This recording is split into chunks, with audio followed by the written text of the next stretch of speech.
Y a propósito del rescate de nuestras tradiciones, invitamos a Leonardo Martínez Hernández, historiador. ¿Cómo estás, mi querido Leo? Un gusto estar aquí. Justamente platicar de estos temas, conocer más de nuestro México. Claro, hay una gama ahí importante de tradiciones que se han estado rescatando.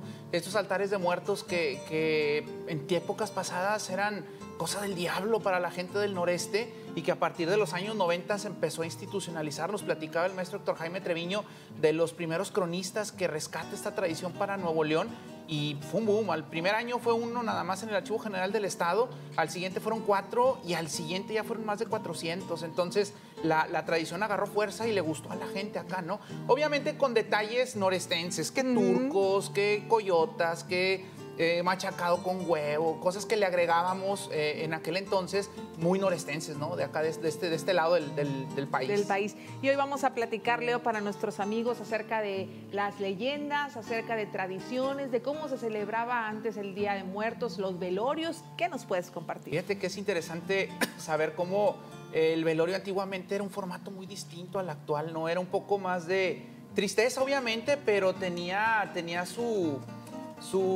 ahí como el trasfondo, ¿no? Pues era el día que la gente a veces se lograba reunir. Siempre te encuentras a tu primo, a tu abuelita, así en un velorio, ¿no? Todo el resto del año, pues no lo ves. Entonces era un momento de unión familiar. Había cena, tamales, bebidas etílicas también por ahí. Y nos contaba la licenciada Magda Villarvides, quien hizo un estudio sobre este tipo de fenómenos en el noreste, que incluso las viandas de comida eran demasiadas, la gente no se las acababa y las que quedaban las mandaban a la cárcel municipal para los presos, ¿no?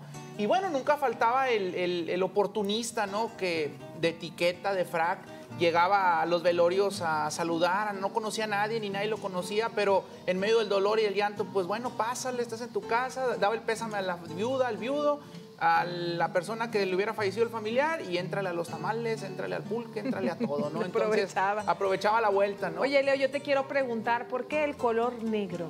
Fíjate que el negro en esencia es ausencia de color. El negro es ausencia de color. Incluso decir color negro, pues sí está como que medio extraño, ¿no? Porque es la ausencia de color. Entonces la ausencia de color habla de la ausencia de la vida, porque es la muerte. También hay datos interesantes sobre que el luto en un primer momento era una actividad para evitar que la muerte te viera en pleno velorio. O sea, si tú llevabas colores claros, un naranja, un blanco, pues fácilmente te iba a ver y pues te iba a llevar, ¿no? Ya ves la tradición esta que dice que fallece uno y se lleva otros dos de encuentro, ¿no? Entonces la gente tomaba previsiones y hay señoras que incluso en el ajuar que traían incluía un velo que tapaba la cabeza, ¿no? O sea, era mucho el temor que se le tenía a la muerte, que era la forma, ¿no? De disimular ante ella y evitar que te llevaran, ¿no? Oye, Leo, otra de las prácticas antiguas que ahora incluso la podríamos considerar hasta un poco tétrica es el de las fotos post-mortem. Claro, cuéntanos de eso, por favor. Una actividad que ahorita lo ves tú en las redes sociales, la gente no está de acuerdo. ¿Qué es esto? Esto es diabólico, esto es morboso. Pero hubo un momento en el que la fotografía no era como ahorita que sacas tu celular y tomas una selfie. Era un proceso muy caro y muy difícil de conseguir porque imagínate en los pueblos muy alejados de las ciudades, llevar al fotógrafo hasta allá era caro. La fotografía en sí era cara. Entonces en la vida te podías tomar una foto, más que el día que te morías, ¿no? Porque la gente quería conservar un recuerdo. Y la mayoría de las fotos post-mortem, ahí las estamos viendo, son de niños. Desgraciadamente la mortandad infantil en el pasado era cosa de todos los días. Y más en tiempos, por ejemplo, en 1918-19 con la influenza española o el trancazo de Carranza, le decían, se llevó muchos niños y aquí están los resultados, ¿no? Mujeres, padres de familia, madres de familia que sufrían la pena, pero que se daban el tiempo de recordar y perpetuar el recuerdo de su familiar a través de una fotografía. Y era considerado algo totalmente normal. Normal, no había ningún problema. Incluso mucha gente se tomaba foto alrededor del féretro y ahí salían todos, aprovechaban la vuelta y pues todos salían. Y aprovechaban al fallecido, ¿no? Que era su último recuerdo que se iban a llevar, ¿no? Mira, las imágenes están de verdad impactantes. Las consideraríamos hasta fuertes ahora. Claro, ¿no? Hay una foto por ahí de un libro que se recuperó de polvo de aquellos lodos. Ricardo Elizondo recuperó de un fondo de fotografías olvidadas ahí en el TEC de Monterrey y la rescató, y muy interesante. Una escena muy norestense en donde la mujer se ve que sufre el duelo.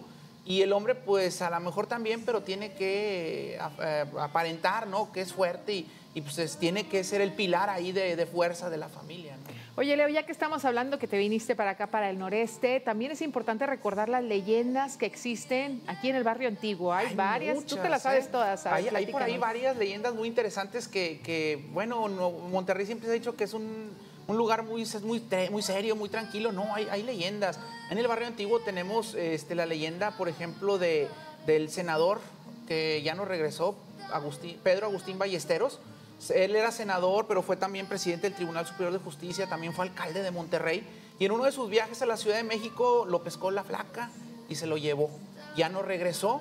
Entonces, regresó, pero ya no vivo. Entonces, de 1852 a 1930, la gente de alrededor del famoso barrio de la Catedral, porque ese es el nombre original del barrio antiguo, el barrio de la Catedral, decía que se oían los cascos del caballo en la noche en la calle, haciendo a referencia que llegaba a su casa y se instalaba, ¿no? Pero pues ya había fallecido.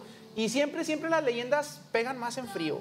Siempre cuando narran leyendas dicen, en un frío invierno, en un crudo invierno, llegaba el senador, se instalaba en su casa y llegaba. Ya luego, después de los años 30, ya no se reportó ese ruido. Simplemente ahora los trasnochadores que andan ahí en los antros o paseándose, dicen que en esa casa voltean hacia adentro y hay un hombre sentado escribiendo. Y no identifican porque lo ven como que muy anticuado. ¿Qué vestido. Ubicación es la de la casa? Diego de Montemayor y Morelos. Ahí está la casa en la mera esquina. Esa es la de Don Fermín, ¿eh? Esa está muy interesante porque Don Fermín vivió en la esquina de Diego de Montemayor y Doctor Cos, Ocampo, hoy Jardón.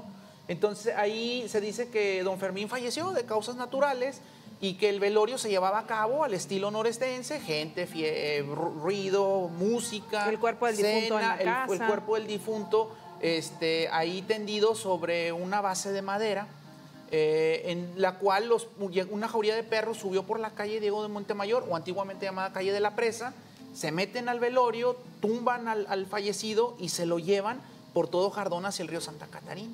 Nadie supo qué fue lo que pasó, nadie supo por qué pasó eso. Sin embargo, las leyendas cuentan ahora que a los trasnochadores se les aparece un señor que les pregunta ahí en esa esquina, oye, ¿dónde está mi casa? Quiero llegar a mi casa. Entonces, la gente se saca de onda porque para empezar es una persona que viste al estilo antiguo, ¿no? Entonces ahí está también la mujer emparedada, una cuadra antes, ahí en Raimundo Jardón. Esa mujer, desgraciadamente, empezó a platicar con un hombre de ahí de la zona y el esposo, pues, no le pareció muy en gracia, ¿no? Y después de verla varias veces saludándolo, platicando con él, decide emparedarla. En la alacena, que era un espacio que, la pared y luego hacia adentro, un pequeño espacio como las alacenas actuales, la coloca, le pone pared ahí para que se tape la alacena y ahí la deja. Y le empiezan a preguntar, ¿y tu esposa? No, pues se fue a la Ciudad de México, yo creo ya no va a regresar, quién sabe. Entonces ahí falleció, y en los 90 que se hace la restauración de esa casa, se encuentran el cadáver, ¿no? Vestido, ataviado. Dicen las crónicas que se llamaba Teresita. La mujer era una mujer rubia, alta, que se paraba en el quicio de la puerta de esa casa y que no te decía nada, simplemente te veía y empezaba a caminar, pero sin tocar el suelo.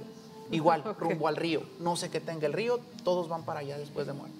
Pues muchas leyendas, Leo, pero también no queremos dejar pasar por alto símbolos y figuras asociadas al Día de Muertos o a la muerte. Bien interesante el que me contabas del perro. A ver, cuéntame. Ahorita platicaban del recorrido a los panteones. Realizamos uno con Historia Regia el pasado domingo y ahí Víctor Cavazos, arquitecto, que ha estudiado a fondo el arte dentro del Panteón del Carmen, nos platicaba de varias cosas interesantes que hay en esas tumbas. Está una antorcha. Todos sabemos que la antorcha hacia arriba el fuego fluye, pero si la volteamos el fuego se extingue. Dicen las leyendas antiguas que la persona cuando encontraba la muerte de frente y la muerte volteaba la antorcha era porque, pues, vámonos, ¿no? Se te acabó la vida, se acabó el fuego. Ahí también está la famosa sesgadora que usa la muerte. Que esa, se entiende fácilmente, ¿no? Esa corta el trigo en tiempo de cosecha. Está también la muerte, con ella corta la vida, ¿no? Y ahorita es un tiempo de cosecha, por eso la relación con el Día de Muertos y el Halloween incluso. El Halloween se realizaba cuando la cosecha se levantaba, porque venía el tiempo de muerte, el tiempo de frío, que ya no había cosecha, y pues el campo quedaba muerto, quedaba estéril. Entonces era tiempo de recoger y están las calabazas y todos estos elementos, ¿no? que le dan vida a Halloween, que también, bueno, es una tradición, no es norteamericana, es una tradición celta del norte de Europa. y Europea. que se pasó para Estados Unidos y Estados Unidos la comercializó como la vemos ahora. Pero qué interesante lo de los símbolos de los panteones, porque si va a acudir con la familia o la mami que quiere llevar a los niños, revivir la tradición y ven por ahí los símbolos, la antorcha invertida, la hoz, pues que sepa que tiene un significado, ¿verdad? Claro. Que lo puede explicar ahí a los niños. También hay otra muy interesante en el Panteón del Carmen, el pelícano. El pelícano es un elemento religioso de la cristiandad, del catolicismo. El pelícano representa a Cristo Jesús, porque el pelícano cuando se queda sin alimento y los polluelos están con él, permite que el buche lo rompan, los polluelos, para que coman del animal, ¿no? Que se coman a su propia mamá, literalmente. Entonces hace un acto de sacrificio, como la religión, como la tradición católica dice que lo hizo Jesús, ¿no? Entonces, en muchos panteones vamos a ver, en muchas iglesias, incluso en el Señor de la Expiración, en el altar de la antigua iglesia, hay un pelícano menos arriba, ¿no? Haciendo alusión a esto. Bueno, y para cerrar, Leo, no podemos dejar de hablar del altar de muertos y su significado. Hay varias perspectivas de la muerte. Por ejemplo, para los antiguos prehispánicos eran 9 círculos los que tenían que atravesar. O más bien dicho, son 9 pruebas en el Mictlán, pero hay otros espacios donde, por ejemplo, van las mujeres que murieron en el parto. Esas mujeres eran elevadas casi a semidiosas, pero también eran temidas porque representaban la vida y la muerte. Entonces la gente les tenía respeto y temor. Está el lugar donde se iban los guerreros fallecidos en combate, ese es otro. Está el lugar donde se iban las personas ahogadas, donde estaba el dios Tlaloc. O sea, todo eso está representado en el altar de muertos. Bueno, en parte, sí, porque con el papel picado, por ejemplo, el papel picado, cada color significa algo. Por ejemplo, el blanco es la muerte de niños, el verde de jóvenes, el morado representa la religión católica, el azul representa a las personas que murieron ahogadas, ¿sí? Entonces tiene mucho simbolismo. Por ejemplo, el perro, ahorita platicabas, el perro en la tradición prehispánica era el guía de las almas. Incluso muchos emperadores mexicas, el perro era sacrificado, bueno, después de su muerte para que lo guiara hacia el Mictlán, ¿no? Y ya fallecido, el alma buscaba al perro, lo encontraba y se iba con él. Y lo vimos muy claramente en Coco, la película que se puso de moda hace 2 años, en donde el perro, Dante, justamente Dante, yo supongo que haciendo alusión a Dante Alighieri de la Divina Comedia, guía al muchachito en todas sus peripecias, ¿no? Para llegar con su abuelo, el cantante, ¿no? Entonces, ¿y cómo se le llama a esa figura? El perro en la tradición griega y romana es cancerbero, el perro que cuida la puerta del infierno. Luego también por eso, por ejemplo, los tradicionales narradores de fútbol le llaman cancerbero al portero, porque está cuidando un marco, está cuidando una puerta. Y decía el profesor Jaime Treviño, si te meten gol es un infierno, ¿no? Entonces como que la analogía está interesante, ¿no? Entonces el cancerbero era el perro de 3 cabezas que cuidaba las puertas del infierno después de que Caronte atravesaba el alma por el lago, creo que era el lago Estigia, lo cruzaba. También hay que destacar las monedas que llevaba el muerto en la boca y en los ojos. Eran monedas de plata. Se decía, hay 2 versiones. La primera, para que no viera el muerto, el alma no viera y no se llevara a otra persona. Pero también se dice que eran las monedas que le ponían al muerto para que le pagara a Caronte para atravesar ese río y poderlo ingresar al inframundo, ¿no? O al otro mundo, ¿no? Entonces hay mucha amiga en ese sentido. Y está mucho muy padre que platicar, mi querido Leo. Pues muchísimas gracias por habernos acompañado hoy. Que nos acompañe, digo, que nos invites, ¿no? Ay, me puse nerviosa. Que nos invites y, bueno, invitar a la gente, ¿no? A que visiten espacios históricos, vayan al Panteón del Carmen. Por ahí pendientes en Historia Regia, Reviviendo el Ayer, grupo de Facebook, vamos a hacer un recorrido al Panteón del Carmen y a Fundidora. Hay muchas leyendas ahí, hay una niña, hay una enfermera, hay mucho ahí. Ya, si quieres, en una ocasión posterior y que nos escriban, ¿no? Y Y nos cuenten ahí en las redes sociales. Si a usted le gusta que venga Leo, díganos, oye, Gaby, tráetelo otra vez. Y vamos a hablar de los temas que ustedes nos propongan. Si se saben también alguna leyenda que no mencionamos hoy, escríbanos al Facebook de las noticias y cuéntenosla. Aquí la compartimos con Leo Martínez Hernández y a él lo sigue en Historias Regias. Leo, muy infinitas gracias. No, a ti por invitarnos. Y aquí estamos, Historia Regia, Reviviendo el Ayer. Únanse, el caudillo de la historia también. Ahí compartimos leyendas, historias. Nos faltó la planchada, nos faltó el carnicero celoso. No, hay muchas. Ay, es que hay mucho que platicar. Pero pues de a poquito, ¿no? Qué bonito, Leo. Qué bonito es que nos cuentes de nuestras raíces, de las tradiciones. ¿Cuánta falta nos hace? Formar nuestra identidad. Recuperar las tradiciones y fomentarlas, ¿no? En las nuevas generaciones. Gracias, Leo.